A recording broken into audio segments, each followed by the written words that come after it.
रिश्तों में वही रिश्ता सबसे अच्छा होता है जो किसी गलती के बाद हल्की सी मुस्कुराहट और थोड़ी सी माफी के साथ ही पहले जैसा हो जाता है। जो आपसे जलते हैं उनसे घृणा कभी ना करें, क्योंकि यही तो वे लोग हैं जो यह समझते हैं कि आप बेहतर हैं। जब समय आपके विपरीत चल रहा हो तो शांत रहना सबसे बेहतर है। जो होने वाला है वो होकर ही रहता है, और जो नहीं होने वाला वह कभी नहीं होता। ऐसा निश्चय जिनकी बुद्धि में होता है उन्हें चिंता कभी नहीं सताती है। गीता में लिखा है, जब भक्ति में मन लगने लगे तो समझ लेना आपने भगवान को नहीं, भगवान ने आपको चुना है। कोई कुछ भी बोले, स्वयं को शांत रखो। धूप कितनी ही तेज हो, समुद्र सूखा नहीं करते।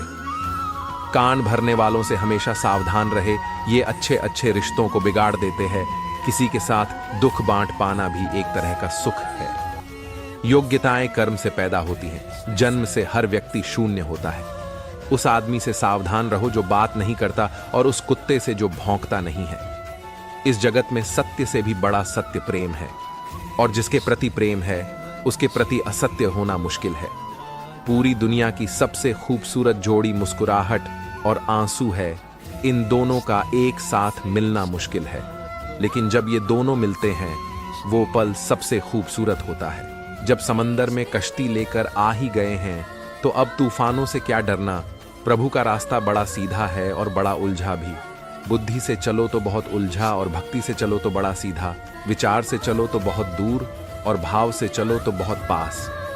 जिस दिन हम ये समझ जाएंगे कि सामने वाला गलत नहीं है, सिर्फ उसकी सोच हमसे अलग है, उस दिन जीवन से सब दुख दूर हो जाएंगे।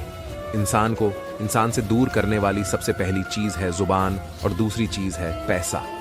रिश्ते निभाने के लिए बुद्धि नहीं, दिल की शुद्धि होनी चाहिए। सत्य कहो, स्पष्ट कहो, सम्मुख कहो। जो अपना हुआ वो समझेगा, जो पराया हुआ छुटेगा। भीड़ से हटकर अपने लिए नया जहान ढूंढो। गलतियां सब निकालते हैं, आप समाधान ढूंढो। जो जरूरी है परमात्मा वो तुम्हें देगा, जब जरूरी है तब देगा। तुम्हारी जल्दबाजी से कुछ नहीं होगा। सब्र करना सीखिए। सत्य कभी दावा नहीं करता कि मैं सत्य हूं, किंतु झूठ हमेशा दावा करता है कि केवल मैं ही सत्य हूं। किसी का मन और मौन बहुत कम लोग ही समझ पाते हैं। नियत साफ और मकसद सही हो तो यकीनन किसी न किसी रूप में ईश्वर भी आपकी मदद करते हैं। जब ऊपर वाला आपसे कुछ वापस लेता है तो ये मत सोचो कि उसने आपको दंड दिया है। हो सकता है कि उसने आपका हाथ खाली किया हो, पहले से कुछ बेहतर और अच्छा देने के लिए। रिश्ते हों या रास्ते, जब तक ठोकर नहीं लगती है तब तक अपनी सही जगह का ज्ञान नहीं हो पाता है। अंत में अर्थी उठाने वाले 4 ही लोग काफी हैं। अब ना ज्यादा लोग अच्छे लगते हैं और ना ही अब किसी से अच्छाई की उम्मीद। रिश्ता उसी से रखो जो इज्जत और सम्मान दे, मतलब कि भीड़ बढ़ाने का कोई फायदा नहीं। बदनामी का डर तो सिर्फ उसे होता है जिसमें नाम कमाने की हिम्मत नहीं होती। श्री कृष्ण कहते हैं, उन्हें छोड़ देना ही उचित है जो आपके होने का मूल्य ना जानते हो। नसीब से मिलते हैं दिल से रिश्ते निभाने वाले, वरना हम सफर पाकर भी ना जाने कितने लोग उदास हैं। सब लोग कहते हैं सीता और द्रौपदी के कारण हुई रामायण और महाभारत। किसी ने यह नहीं कहा कि नारी का सम्मान न करने का अंत है रामायण और महाभारत। जिस इंसान को गुस्सा ज्यादा आता है वो अंदर से उतने ही नर्म और इमोशनल स्वभाव के होते हैं, और साथ साथ इनकी तर्क शक्ति भी बहुत तेज होती है। ऐसे लोग काफी ईमानदार और खुले विचार के होते हैं।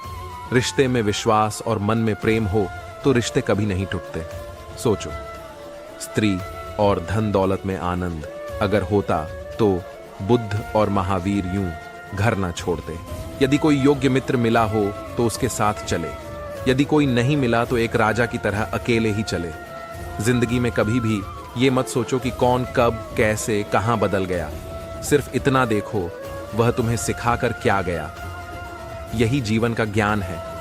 पीड़ाएं केवल दुख नहीं देती, ज्ञान भी देती हैं। अहंकार छोड़ दो तो उसका मतलब सिर्फ इतना ही होता है कि तुम अब तक जो अतीत ने तुम्हें बनाया है उसे विस्मृत करो, उससे अपने को विच्छिन्न कर लो, ताकि ताजे के लिए घटने के लिए जगह बन सके। अगर आप अपने अवचेतन मन में यह डालते हैं कि आपको बस 3 घंटे बाद उठना है, भले ही 2 दिन से आप सोए ना हो, लेकिन 3 घंटे के बाद तरोताजा फील करते हुए आप नींद से उठ जाएंगे। जवानी तुम संसार को देते हो और बुढ़ापा परमात्मा को। तुम्हारे देने से पता चलता है कि मूल्य किसका है।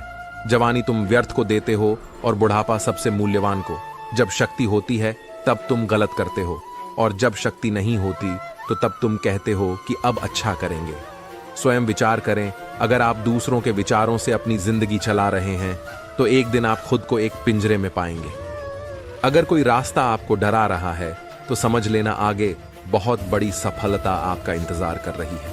मछलियां भी खुश हो गईं ये जानकर आदमी भी आदमी को जाल में फंसाने लगा है। जीवन एक रेलगाड़ी है, जब तक चलती रहती है लोग आते जाते रहते हैं। कभी तेज चलती है, कभी धीमी चलती है, कभी स्टेशन पे रुकती है। कुछ नए लोग आते हैं, कुछ पुराने उतर जाते हैं, पर सफर चलता रहता है। जब आखिरी स्टेशन आता है सब उतर जाते हैं, कोई साथ नहीं रहता। इसी का नाम जीवन है, तो हमेशा चलते रहो। जब अच्छा समय नहीं रहा तो बुरा भी नहीं रहेगा। इंसान का कुछ समझ नहीं आता। इंसान अपने बच्चों का जन्मदिन बनाने के लिए किसी बेजुबान का मरण दिन बना देता है। कभी कभी मन को मना लेना ही बेहतर होता है। हर जिद हमें खुशी नहीं देती। स्त्री हट के समक्ष सब बेबस है। स्त्री हट, अगर पत्नी किसी बात के लिए हट कर दे तो दुनिया का कौन सा पति अपनी पत्नी के हट को इनकार कर सकेगा। और तो और हमारे रामचंद्र जी महाराज को ही देखिए। सीता जी ने कहा, मैंने सुवर्ण मृग देखा है, मुझे वही मृग चाहिए। अब सुवर्ण मृग तो कोई होता नहीं। इतनी समझ तो गुरु माँ एक बालक को भी होती है, एक साधारण व्यक्ति को भी होती है। लेकिन जानकी जी ने कहा कि सुवर्ण मृग मैंने देखा है और वह मुझे चाहिए। श्री राम के बार बार समझाने पर भी उन्होंने हठ नहीं छोड़ा। श्री राम को तो फिर उस मायावी मृग के पीछे जाना ही पड़ा। कैकेयी तो स्त्री हट का सबसे बड़ा उदाहरण है। उसने अपने पति से हट किया कि राम को 14 साल का वनवास दो और मेरे पुत्र भरत को राजगद्दी पर बिठा दो। ये न्यायोचित तो था नहीं, नीति विरुद्ध ही था। राजा दशरथ जानते थे कि उनके दिए हुए वरदानों का कैकेयी दुरुपयोग कर रही है, फिर भी उनको स्त्री हट के आगे झुकना पड़ा, मानना पड़ा उसके हट को। बात बाल हट।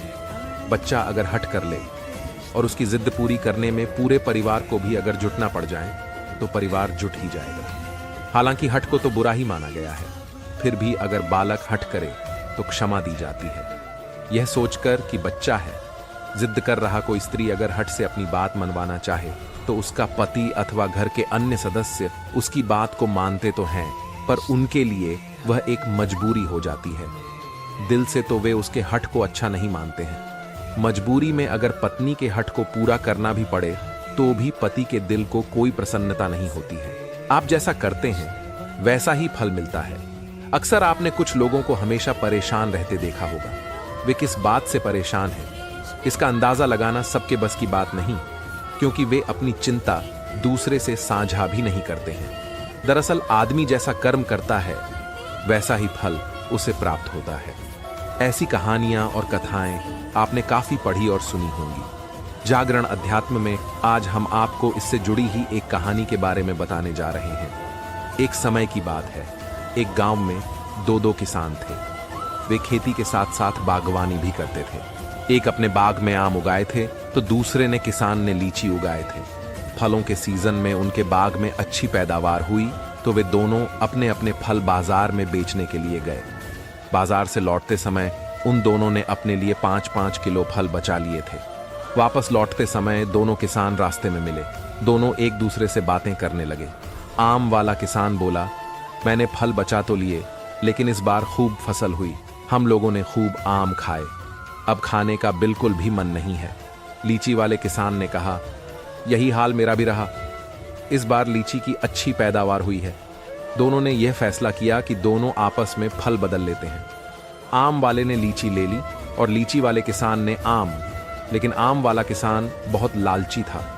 उसने दूसरे किसान से नजर बचाकर कुछ आम अपने कर रख ली। वहीं दूसरी ओर लीची वाला किसान आम पाकर बहुत खुश हुआ। वे दोनों अपने घर चले गए। घर जाकर लीची वाले किसान ने पूरे परिवार को आम खिलाए और उसे बड़ी अच्छी नींद आई। लेकिन आम वाला किसान रात भर शंका में जागता रहा। उसे यह लग रहा था कि उसकी तरह लीची वाले किसान ने कुछ लीचियां छुपाकर तो नहीं रख ली हैं। वह उस रात बहुत परेशान रहा।